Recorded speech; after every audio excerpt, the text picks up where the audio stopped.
Basically, qiyas is it's basically it's like an experiment in which you're trying to experiment something. Qiyas is when you have a law from the original text. What is an original text? A text from the Quran or a text from the Sunnah. There is an original law in that Quran and Sunnah text. Now there's a new problem that is aroused in the society, and you're trying to find a solution or trying to find an answer or a ruling for this solution. You can't find it in the Quran, you can't find it in the Sunnah, and you can't find it in the Ijma. So three sources does not provide an answer. So you try by qiyas. Qiyas means analogy. What is analogy? To compare something to something else. In other words, you're comparing the old case, the original case, to some new case based on some common similarity between the two cases, which is called an illa. Basically, common similarity. What could be the common similarity? If I give you the example, a very common example about drugs, heroin, marijuana, or something like that. Like now we have two texts available in the Quran, one from the Quran and one from the Sunnah, in which the Quran clearly states that al-khamri wal-maisir min amal al-shaytan, that khamr, that wine and intoxication, in other words wine and gambling, is from the amal, it's from the handiworks of Satan. So the handiworks of Satan is always haram. Whatever he does is haram. Now, then we also have a text from the Sunnah that states that everything that intoxicates you is haram. So we have two original cases. Now we have the case of heroin. Now, can we find any ruling about heroin from the Quran and Sunnah? No, because it was not used back in that time. So that we don't have any, we can take it to ijma. Is there any ruling about ijma from the time of the Prophet and the companions and the tabain or the school of thoughts? No, because at that time there was no heroin or marijuana, or nobody used them for intoxication. Now we are going to try to apply the rules and regulations of the original text to the new problem that we're facing of heroin and marijuana or whatever it is. Now what we do know is that intoxication, what does heroin do? It intoxicates the brain. So in wine or beer or khamr, and it consists alcohol that intoxicates. So even in the hadith it's also mentioned that everything that intoxicates is haram. So heroin also intoxicates. So there's some common similarity between the two cases, the new one and the old original case. The common similarity, the illa, is intoxication. So based on the common similarity between the two, we can come to a new ruling in which it is stated that, the hukam, the new ruling would be that heroin, marijuana, anything that intoxicates your brain is haram also. So that's a new ruling. That's analogy. That is analogy that has taken place already. So present day, when people were discussing qiyas upon heroin and marijuana, at that time nobody had ice, nobody used to sniff ice, nobody used to sniff glue, right?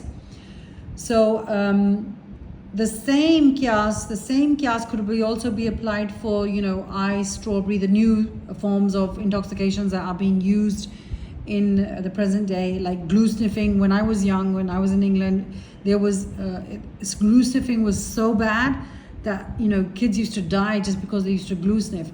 So it could be applied to these type of cases also. So that is analogy for you, qiyas for you, just for a rough a guidance for those of you who don't know.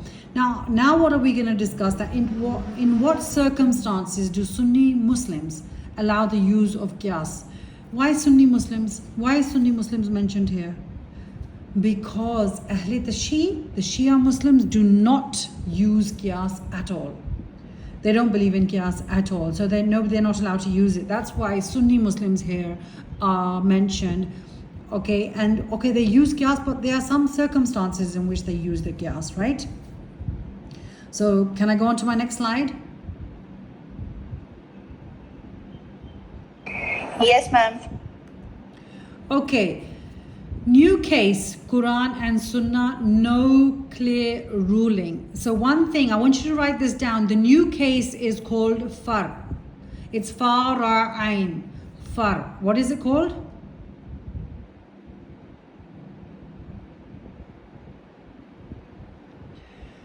Far. Yes, shabash. Any new case that we have to find a ruling about. For, like, suppose we take ice, or we take strawberry, or we take glue sniffing, it's a new case. Or vaping. Nowadays vaping is also very bad for your lungs, right? Suppose it's a new case, there's no clear ruling. The new case that we've picked up, the far, there should be no clear ruling in the Quran and Sunnah for us to debate about it. Like, can we find any ruling based on ice, meth, or strawberry, or vaping? It was not done in those days. There's no ruling for something like that in the Quran. There's no ruling for something like that in the Sunnah. So in order for us to pick up a case as a new case, there should be no clear ruling in the Quran and Sunnah about it. Clear? Does that make sense? Yes, ma'am. And then the original case that we are going to pick up, the asal case over here, that is far, that's a new case. The asal is the old original case. It should be a clear rule. The original case should have a clear rule. As we took up wine intoxication, the clear rule in the original case is that al-khamr, in other words, it's the amal shaitan, it's the handiworks of Satan. Clear. Anything that Satan does is haram. Then we have another in which intoxication, every type of intoxication is haram. These are clear rules.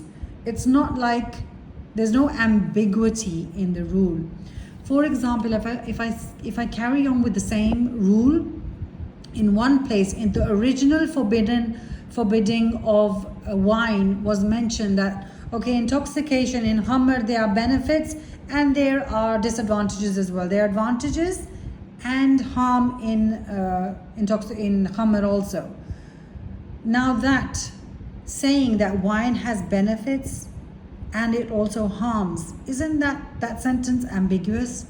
What are you supposed to understand from it? It would confuse a person. So we can't pick up that text that is based on ambiguity, like Allah is saying, okay, khamr and maisir, there's benefits in it and there's disadvantages in it, it harms also and it benefits also. That is confusing. But that was the original text that was revealed for the forbidding of intoxication, khamr, wine at that time. So which text are we allowed to pick up as a clear rule that khamr and maisir, in other words, khamr, wine, is the handiworks of Satan. That is clear. Is there any doubt in that case? Is there any ambiguity in that case? No. When Allah says khamr is the handiworks of Satan, is the handiworks of Satan. Clear? So the original case should have a clear rule in it. Then the effective cause should be very clear. Like the original case should have a clear rule, the effective cause should be clear. The illah, the one that we are comparing between the two, that should be very clear also. Clear? Like if we again pick up the cases of heroin and that, it's very clear that heroin, marijuana, it intoxicates the brain, doesn't let it think properly. Likewise, wine also intoxicates the brain. So there's a very clear cause. What could I say for an unclear? Like, okay, if I pick up vape. Now vaping, it damages your lungs, right? But does it intoxicate you? We can't say that, yes, it could intoxicate you. So that's why we're using this new case, or there's a common similarity, because it could intoxicate. No. It has to be a very clear, effective cause between the two matters. The reason why we would consider vaping, to be considered, do qiyas on vaping, is because the damage it does to your lungs, not the base on intoxication, because I believe it does not intoxicate your mind as heroin and drugs intoxicates you. So there has to be a very clear illah, very clear effective cause. Now, present in new case. The effective cause must be present in the new case. Like I said, vape. We can't use the same, intoxication on the case of vape because the effective cause of intoxication is not there. It's not there. We can't just say, oh yes, it could intoxicate. No, it has to be very present in the new case.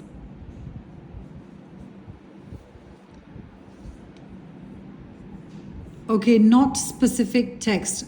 Okay, then one other thing that is very important is that when we're taking a ruling from the Quran and Sunnah, the ruling from the Quran and Sunnah should not be specific for only that text in context to what is happening there.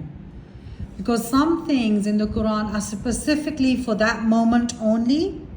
Some can be extended to the future generations, but some texts from the Quran are specific for that time and the matter that was taking place at that time. Clear? So the text that we are taking as a ruling, the original case, this text should not be specific for that context in which it was used.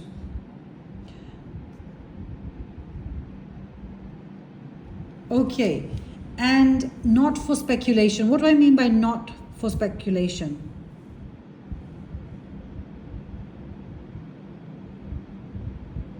In other words, when I say no speculation or not for speculation, I mean that we can't perform qiyas based on speculation that only if this would happen, then this could be applicable, then we should do qiyas on it. There has to be a valid reason for us to even perform qiyas, on a valid reason, not based on some sort of speculation that, oh yes, the reason why we are performing qiyas is because this could happen. We can't speculate and then perform qiyas on something that we are speculating, right? We can't do it based on or guessing that in the future this could happen, that's why we're doing it. It has to be a valid, reasonable problem at that time that needs to be addressed, not based on speculation. Okay, a qualified mujtahid. Remember, I told you about the Ahl Tashi, they perform ijtihad. Ijtihad is the struggling and the striving of scholars to try and come to a conclusion or come to a law. Anybody who is struggling and striving, whether it's for ijma or whether it's for ijtihad or whether it's for qiyas, it is basically that person is called mujtahid, a mujtahid. And if we're talking in the plural, then it's mujtahideen, okay? So the mujtahid at that time who is performing the qiyas, they should be qualified. Qualified in what sense? They should be a doctor in medical sciences? What type of qualification is required? What type of qualification do you think would be needed?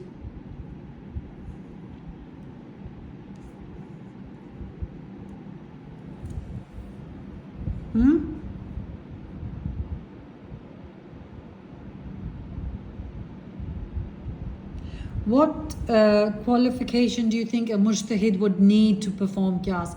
Being qualified in the Quran, Sunnah and Ijma, and being qualified in all of the school of thoughts, about what each and every school of thought said, knowing about the previous qiyas that has already taken place. Now the hukam once derived, hukam is the new law that we've taken out.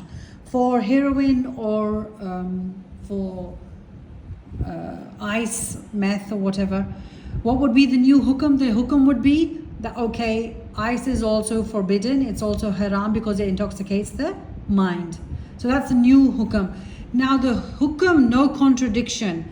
The new hukam, the new law should not contradict the Quran and Sunnah and previous ijma or previous qiyas. Clear? So the new rule that you're going to take out should not contradict hukam, the new hukam, should not contradict the Quran, Sunnah, ijma or qiyas, previously performed qiyas. Clear? Does it make sense?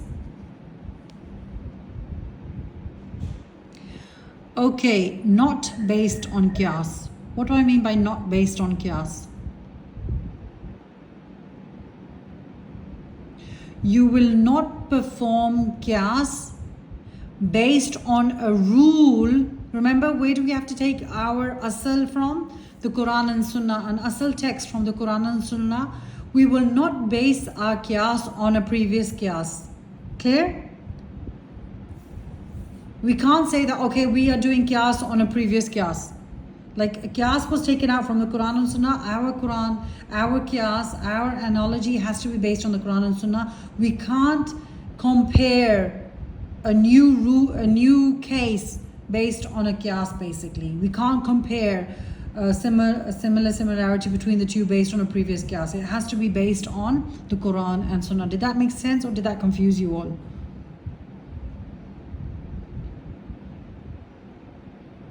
Did you understand not being based on qiyas?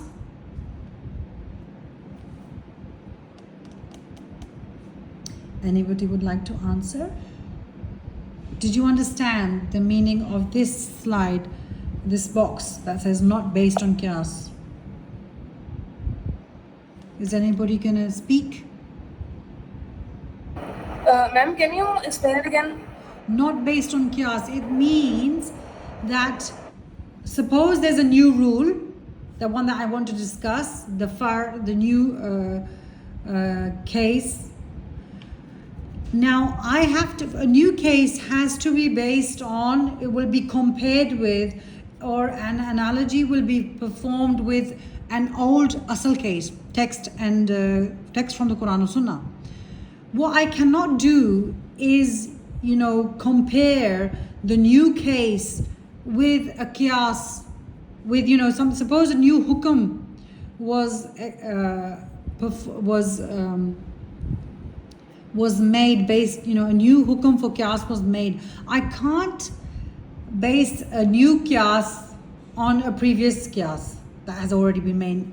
In other words, the common similarity should be between the new case based on or the old case. I could not find a common similarity between a new case and a previously done qiyas. For example, to explain it better, suppose we are trying to do qiyas on meth, ice. I can't say that, okay, ice is haram because heroin and marijuana is haram. I can't do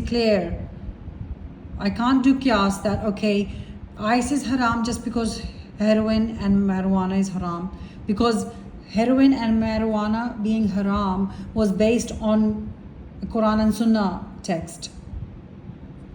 By themselves, there's no original ruling declaring heroin and marijuana as haram. This rule has been derived from qiyas. So I can't do qiyas on an already derived qiyas. I have to compare ice with the original ruling of anything intoxicating is haram. I can't, compare it with an already achieved qiyas. Does it make? Have I confused you more, or does it make sense?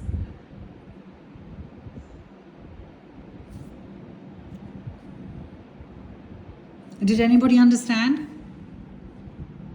Yes, ma'am. Yeah. What did you understand? Because if you can explain, then it means you've understood.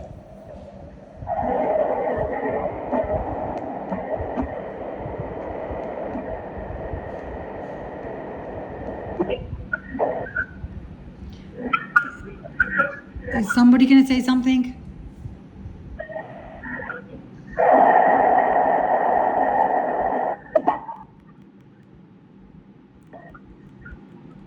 Is somebody going to say something?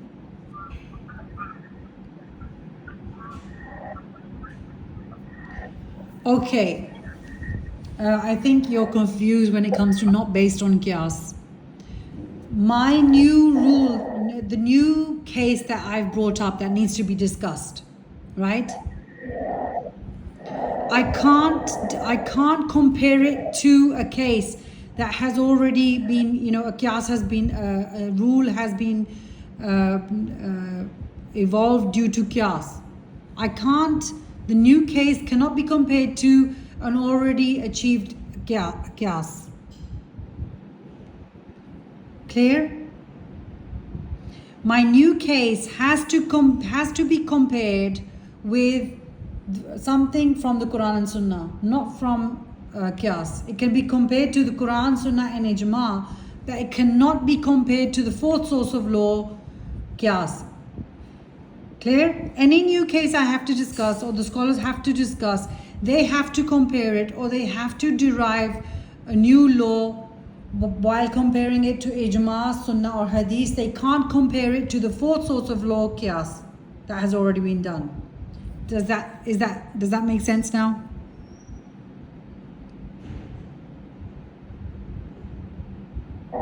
Yes, ma'am. I think you're all confused. You're still confused. Okay, let's go to the next box and then I'll explain. I'll try to get your responses not based on Qiyas. Okay, achievable and applicable. The new hukum, the new law that has been derived must be applicable and achievable. In other words, a person must be able to do it, and it must be achievable. Does that make sense? You can't derive a law that is, unapplicable or what a person cannot do at all. Clear?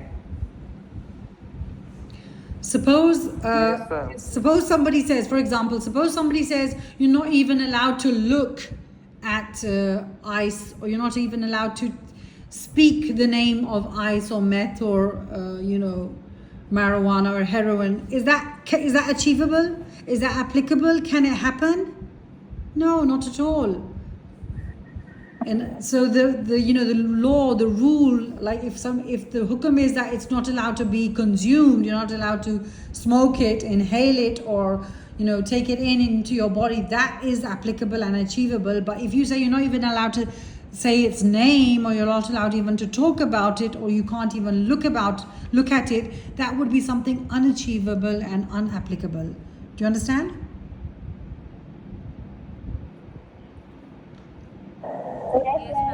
Chalo, I hope that's clear. We'll go back to discussing not based on Qiyas.